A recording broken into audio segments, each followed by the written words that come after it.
നിനക്ക് എങ്ങനെ എന്റെ പേരാണത്? അത് ശരി, നിനക്കിപ്പോഴും മനസ്സിലായിട്ടില്ല.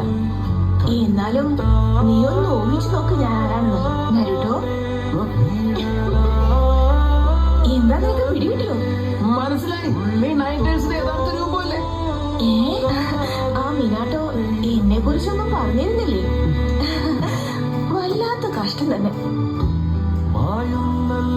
എന്നാ ശരി, ഞാൻ തന്നെ പറയാം. ഞാൻ നിന്റെ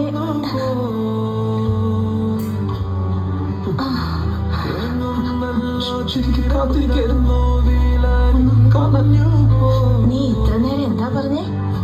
അമ്മയെ നിനക്ക് ഇപ്പോഴാ മനസ്സിലായതല്ലേ?